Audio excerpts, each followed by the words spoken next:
The orchard looked calm from the road. Rows of apple trees stood in neat lines, leaves dusty at the edges from a dry summer, branches heavy with late fruit. The grass between the rows was mowed short. The irrigation line clicked softly, a small, steady sound like someone tapping a pen. But calm in an orchard was often an illusion, because fruit was concentrated sugar, and concentrated sugar pulled animals like a magnet: deer, boar, raccoons, and, when the mountains grew quiet, bears. A black bear entered the orchard just after sunset. He didn't crash through like a movie bear. He didn't roar. He didn't rear up in the open. He approached low and deliberate, staying near the tree line where forest shadow hugged the ground. His coat was dark brown-black with a faint cinnamon shine under moonlight. His muzzle was pale. One ear carried a small ragged tear that suggested an old fight or a wire scrape. He stopped at the orchard fence. It was electric. 2 hot wires strung on fiberglass posts, a simple system meant to convince rather than physically stop. Bears could tear through fences like paper if they committed to it, but most didn't. The pain wasn't worth it when there were other food sources. This bear had been shocked before. He stepped close, sniffed, and lifted his nose to the wire without touching it. His breath fogged faintly in the cooling air. He knew this smell: plastic insulators, metal, human hands. He stepped sideways and followed the fence line, not looking for a gap yet, just learning. The orchard owner, a man named Oleg Markov, watched from his porch with a flashlight in his hand. Oleg had lived with bears his whole life. He didn't fear them the way tourists feared them. He feared the damage they caused: broken branches, ruined crops, the way one bear could teach another bear that orchards were easy. He'd installed the fence in spring. It had worked all summer. He'd stopped worrying. That was always the mistake. Oleg had motion lights too, cheap ones, solar charged. They clicked on when something moved. The lights snapped on now, flooding the fence line with harsh white. The bear froze. Oleg held his breath, expecting the bear to turn away. Instead, the bear lowered his head slightly, almost like a man thinking. Then it did something that made Oleg's stomach tighten. The bear stepped back 2 meters, picked up a fallen branch with its paw, and dragged it toward the fence. Not random, not playful, intentional. Oleg whispered, "No!" The bear pushed the branch against the lower wire. A small spark snapped. The branch smoked faintly. The wire hissed. The bear watched, then it pushed again, harder, using the branch like a tool to press the wire down without touching it. Oleg felt cold spread through him. Bears weren't supposed to do this. Not in the old stories. Not in the simple mental picture people had. But this bear wasn't following a story. It was following hunger. The bear pressed until the wire sagged enough to slip under. Then it moved, fast and smooth, like it had rehearsed. It ducked under the lowered wire without brushing it and stepped into the orchard. The motion lights clicked again, useless now. Oleg grabbed his phone and called the local wildlife inspector. "Lena," he said when she answered, voice tight. "It's in. It got past the wire." Lena's voice came instantly alert. "How?" "It used a branch," Oleg said, almost angry at himself for saying it out loud. "Like a hook." A pause on the line. "Stay inside," Lena said. "Do not go out with a flashlight. I'm coming." Oleg hung up and watched from his porch as the bear moved between apple rows like it belonged there. It didn't immediately start eating. First it tested. It walked to a tree, sniffed the trunk, and then rose on its hind legs, placing its paws against bark. The tree shook. Apples dropped with dull thuds. The bear lowered back down and began to eat from the ground, choosing the ripest fruit first. One apple after another. No rush. Just efficiency. In the orchard, apples began to fall too fast, not because of wind, because the bear had learned the fence. By morning, the orchard looked like it had been looted. It wasn't total destruction, bears weren't locusts, but the damage was strategic and expensive. Branches were snapped where the bear had climbed partially and pulled weight. Fruit was scattered and crushed. Paw prints stamped mud near the irrigation line.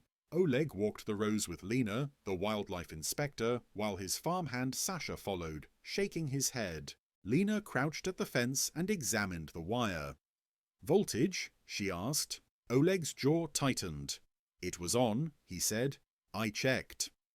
Lena nodded and walked the perimeter until she found the spot where the branch lay, still charred at the end. She looked at it for a long moment. "This bear has been around people," she said quietly. Sasha scoffed. "All bears are around people now." Lena's eyes stayed sharp. "Not like this," she replied. "This one is learning patterns." Oleg's hands clenched. "So what do we do? Shoot it?" Lena didn't flinch at the word. She lived in reality too. "If it becomes a repeat offender, it can be removed," she said. "But first, we remove the reason it comes. Easy access." Oleg gestured at the orchard. "The reason is apples. I can't remove apples." Lena nodded once. "Then we remove the habit," she said. "We strengthen the fence. We change what it expects." They increased voltage and added a third wire line. They cleared fallen branches along the fence so the bear couldn't grab tools easily. They hung aluminum strips that rattled in wind. They set motion lights higher and angled outward. It looked like enough. But Lena didn't look satisfied. She walked behind Oleg's shed and stopped.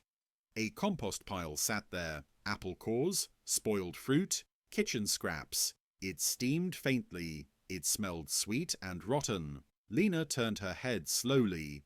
"How long has that been there?" she asked. Oleg hesitated. "Always," he admitted. Lena's voice went flat. "That's a feeding station," she said. Oleg bristled. "It's compost."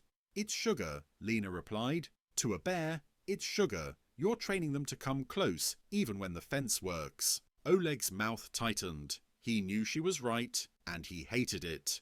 They buried the compost under soil, moved scraps into sealed bins, and cleaned the area behind the shed until it smelled less like dessert. That evening, Lena set up a trail camera and a motion alarm near the fence line. "If it returns," she said, "we need proof of behavior." Oleg nodded, tired. "It'll return," he said. "It already knows." Night came again, clear and quiet. The orchard sat under moonlight like a staged scene. At 2:13 a.m., the motion alarm chirped. Oleg woke instantly, heart racing, and looked out the window. A dark shape moved along the fence. The bear. It didn't go to the same spot as last night. That was the first sign it had learned. It walked the perimeter, nose close to the wire, searching for weakness. The motion lights snapped on. The bear didn't flinch as much this time. It reached for a branch. There were none near the fence now. Oleg had cleared them. The bear paused, then did something else. It stood up and pressed its paw against a fiberglass post, pushing it sideways. The post bent. The wire sagged slightly, not enough to slip under yet. The bear leaned harder. Oleg's throat went dry. The fence wasn't designed for force. It was designed for deterrence. The bear backed off, then moved again, testing another post. This time the post bent more. The bear was learning a new method. Not tools. Pressure. Oleg whispered, "It's figuring it out." Lena arrived quietly in her vehicle, lights off until the last second, pulling up at a distance.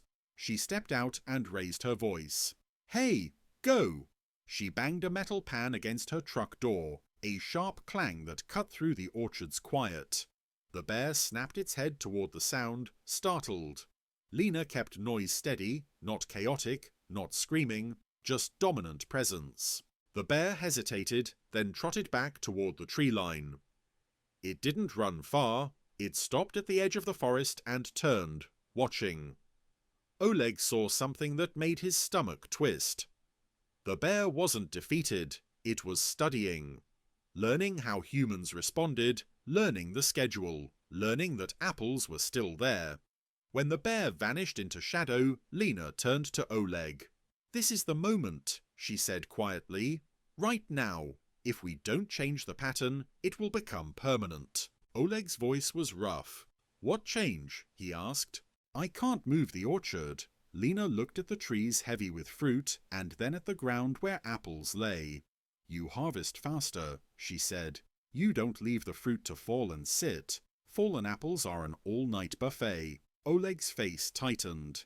"I can't pick the whole orchard overnight." Lena's eyes stayed calm. "Then you prioritize," she said, "and you stop being predictable." Over the next week, the orchard changed its rhythm. Oleg hired extra hands. They picked earlier, they picked later. They didn't leave full bins overnight near the fence. They cleaned fallen apples at dusk, dragging them into sealed containers. It cost money, but losing fruit cost more. The bear returned twice. Each time it walked the fence line longer, testing posts, sniffing wires. Each time it hesitated longer when it realized the ground buffet was smaller. It still got some apples. Inevitable, but not enough to reinforce the habit. Lena watched the trail camera footage with Oleg in his kitchen, pausing frames and pointing at details. "See," she said. "It checks the compost area first. It remembers." Oleg's jaw clenched. "It's like a thief," he muttered. Lena shook her head slightly. "It's like a bear," she corrected. "It repeats what works." On the 9th night, it came again, later than before, after midnight. That mattered too. It was adjusting to human activity. It walked the fence. It tried to push a post. A spark snapped against its paw hair, just enough pain to make it jerk back. It grunted softly. It paced. Then it moved toward the orchard edge and did something Oleg hadn't expected. It climbed a tree near the fence line from the inside, one of the older apple trees with lower branches. It pulled itself up, careful, and began shaking the branch canopy hard. Apples rained down. Fast. Too fast. Oleg watched from his porch, sick. The bear had found a way to feed without defeating the fence. Enter once, when it had learned, then use the orchard itself as a dispenser. It was escalating. Lena arrived again, responding to Oleg's call. This time she had a rubber slug launcher, non-lethal deterrent. Not to injure, but to create a strong negative association. She waited until the bear dropped from the tree and began eating. Then she fired. The rubber slug hit the bear's hindquarter with a dull smack. The bear exploded into motion, an instant sprint, powerful and fast, crashing through the rows toward the tree line. Lena fired again, not to chase, but to push. The bear reached the forest and vanished. Silence returned. Oleg's hands shook. "Will that stop it?" he asked. Lena didn't lie.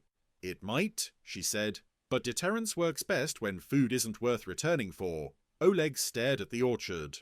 "So we keep harvesting hard?" he said. Lena nodded. "Yes," she replied, "and we clean the fall." They did. For the rest of the season, Oleg treated fallen apples like a fire risk. He didn't leave them. He didn't let them ferment into sweetness. He didn't let the orchard smell like an open pantry. The bear returned one more time. It walked the fence. It paused near the post it had pushed before, as if remembering the sting. It sniffed the air and found less reward. It hesitated, then turned away, moving deeper along the ridge rather than into the orchard. Oleg watched it go and felt something he didn't expect, relief mixed with regret. Because he knew the truth. The bear hadn't become bad. The bear had become efficient, and efficiency had been taught. Weeks later, when harvest was nearly done and trees stood lighter, Oleg stood by the fence with Lena. "You think it'll come back next year?" Oleg asked. Lena's gaze stayed on the tree line. "If it lives," she said. "If it remembers, if it finds the same pattern." Oleg nodded slowly. "Then I won't give it the same pattern," he said. Lena allowed herself a small nod. "That's all we can do," she replied. Oleg looked at the orchard rows, now quiet, apples no longer raining down at night. He understood the final lesson, the one that always came late. A fence is not just wire and voltage. A fence is behavior. And when a bear learns the fence, the apples fall too fast only if people let them.